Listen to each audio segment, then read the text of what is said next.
अच्छा भाई, अब हम एक और सवाल स्टार्ट करते हैं। अब हमारे पास ये मिसिंग वैल्यूज का सवाल है। हुआ क्या है, हमारे पास मटेरियल दिया हुआ है बिगनिंग और एंडिंग। क्या पता कैसे चलेगा कौन सा बिगनिंग है और कौन सा एंडिंग है? तो ये आप पकड़ेंगे इसकी डेट से। अगर आपके पास ईयर दिए हुए हैं तो आप ईयर से पकड़ लें। जो भी रिसेंट ईयर होगा वो आपका एंडिंग होगा, और जो प्रीवियस ईयर होगा वो आपका बिगनिंग होगा। और अगर ईयर नहीं दिया हुआ तो ये अज्यूम होगा कि दोनों सेम ईयर के हैं। तो ये हमारे पास जनवरी 1 यानी कि बिगनिंग ऑफ द ईयर है, और ये December 31 यानी कि एंडिंग ऑफ द ईयर है। तो हमारे पास ये बिगनिंग बन गया और ये एंडिंग बन गया। तो ये मटेरियल की beginning, material ending, goods in pass beginning, goods in pass ending, और फिनिश गुड बिगनिंग और finish good ending. Finish good ending हमें नहीं दी हुई, मगर इसके बारे में बता रहे हैं कि फिनिश गुड January 1 यानी कि बिगनिंग कितने हमारे पास 5,000 यूनिट्स थे, तो बिगनिंग के 5,000 यूनिट्स थे। इसका मतलब है कि अब हमारे पास यूनिट्स का भी काम आ जाएगा।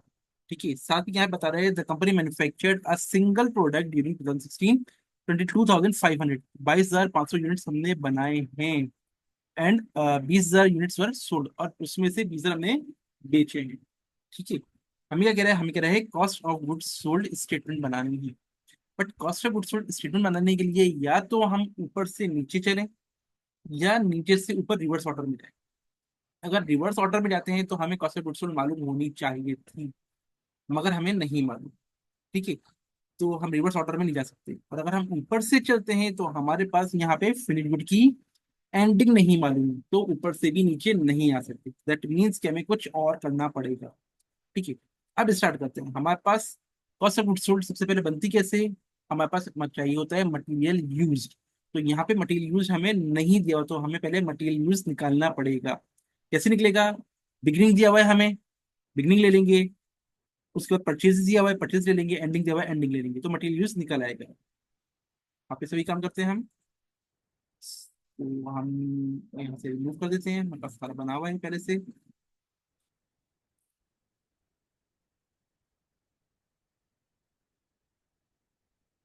हमारे पास बिगनिंग में ऑलरेडी दिया हुआ है। बिगनिंग हमारे पास है 47,500, 47,500।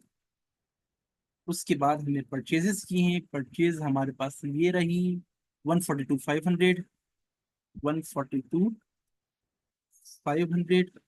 तो हमारे पास टोटल आ गया अवेलेबल फॉर यूज 190 का आ गया। एंडिंग हमें 60,000 की दी हुई है। 60,000 की हम एंडिंग ले लेते हैं। तो हमारे पास मटेरियल यूज आ गया 130,000। ठीक है, उसके बाद क्या करते हैं हम लेते हैं लेबर। लेबर हमें दी हुई 97,500, 97,500 की। तो मटेरियल और लेबर हम ऐड करते हैं तो आ जाता है हमारे पास प्राइम कॉस्ट। प्राइम कॉस्ट के बाद हम यूज करते ऐड करते हैं फैक्ट्री ओवरहेड।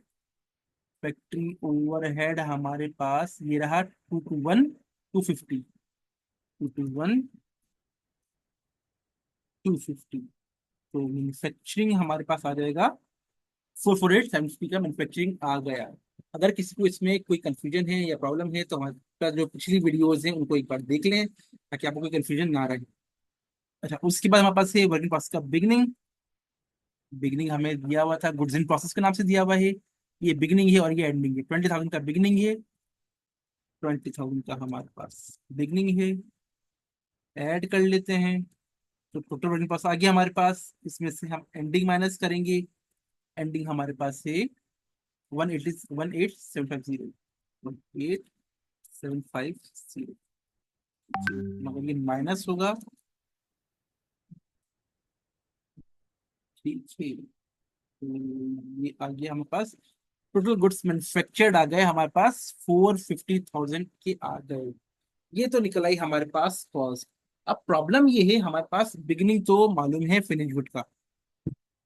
फिनिश गुड का बिगिनिंग तो मालूम है हमें कितना है, 95,000 का बिगिनिंग है।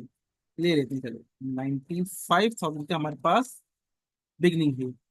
फिर चाहिए हमें अवेलेबल फॉर सेल। इसके लिए हम क्या करेंगे, दोनों को ऐड कर देंगे। अवेलेबल फॉर सेल लिखाया, मगर एंडिंग का क्या करें? फिनिश गुड एंडिंग हमें नहीं दे रहा, वो हमें निकालनी है। और निकालने के लिए या तो रिवर्स चलना पड़ेगा। रिवर्स के लिए भी हमारे पास कोई ऐसा इंफॉर्मेशन गिवन नहीं दी, क्योंकि हमें कॉस्ट ऑफ गुड्स सोल्ड देना चाहिए था, जो कि नहीं दिया हुआ। अब क्या करें? अब वो हमें एक काम कह रहा है, वही कह रहा है कि हमने कितने यूनिट्स बनाए हैं, हमने बनाए हैं 22,500 यूनिट्स बनाए हैं। ठीक है।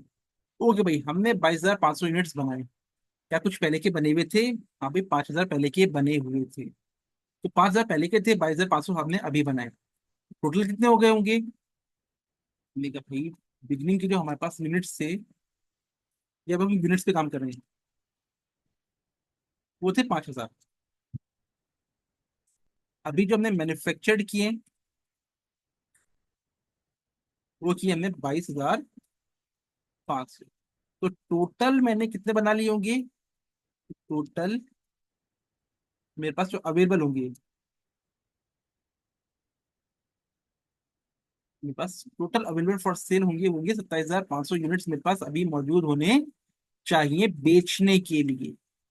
अब वो कह रहा है कि हमारे पास जो एंडिंग है, हमारे पास जो बिगनिंग है वो 5,000 से। अच्छा, हमने इसमें से 20,000 बेच दिए, 10,000 यूनिट्स वर सोल्ड। अगर 27,500 यूनिट्स थे और मैंने इसमें से 20,000 बेच दिए, तो मेरे पास जो बाकी बचेंगे वो कितने होंगे? वो होंगे 7,500। और ये कौन से होंगे? ये एंडिंग में बचे हुए होंगे। ये एंडिंग में बचे हुए होंगे।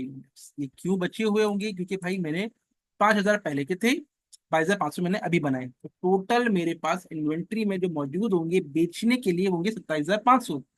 अब मैंने बेचे उसमें से कितने हैं? 20,000 बेचे, तो बाकी 7,500 एंडिंग में मौजूद होंगे। ठीक है भाई, ये तो हमें एंडिंग के यूनिट्स पता चल गए। दूसरी बात क्या है हमारे पास? हमें मालूम है कि भाई मैंने कितने यूनिट्स बनाए हैं? 27,500। और cost of goods manufactured, manufactured कौन से जो अभी बनाए हैं, कॉस्ट कितनी आ रही है? वो आ रही है 4.5 लाख। तो 4.5 लाख के मैंने बनाए हैं। ठीक है। और कितने यूनिट्स बनाए हैं? वो बनाए हैं मैंने 22,500। अगर एक यूनिट की बात करें तो 20 रुपए का एक यूनिट पड़ रहा होगा। 20 रुपए का एक यूनिट पड़ रहा होगा। क्या किया मैंने? Cost of goods manufactured,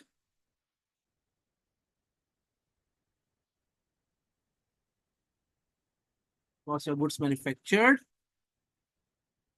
divided by इसके हमारे पास मैन्युफैक्चर्ड के यूनिट्स। ये इस काम नहीं करेंगे।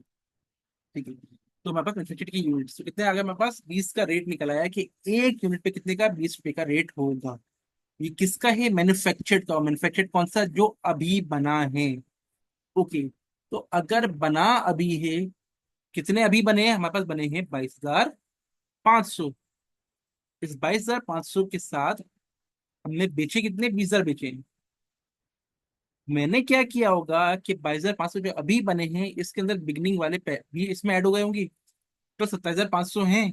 तो पहले कौन से बेचे होंगे? जो बिगनिंग के यूनिट से। दैट मीन्स कि पहले ये 5,000 बिके होंगे। तो जो रिमेनिंग बच रहे हैं वो कहाँ से बच रहे होंगे? वो इसी मैन्युफैक्चर्ड में से बच रहे होंगे। यूनिट्स कितने हैं मेरे पास एंडिंग के? 7,500 यूनिट्स हैं। और एक यूनिट कितने का है? 20 रुपए का यूनिट है। इसका मतलब है कि अगर मैं ये करूं कि भाई एंडिंग के यूनिट्स मल्टीप्लाई बाय एक यूनिट, कितने का पड़ा मुझे? 20 रुपए का। तो ये मेरे पास एंडिंग की कॉस्ट निकल आई। अब मैं क्या कर दूं? अवेलेबल फॉर सेल में से एंडिंग को माइनस कर दूं। क्या निकल आएगा मेरे पास? निकलेगा कॉस्ट ऑफ गुड्स सोल्ड निकल आएगा। ठीक है भाई, तो ये हमें cost of goods sold required था, तो वो हमने ऐसे निकाल लिया।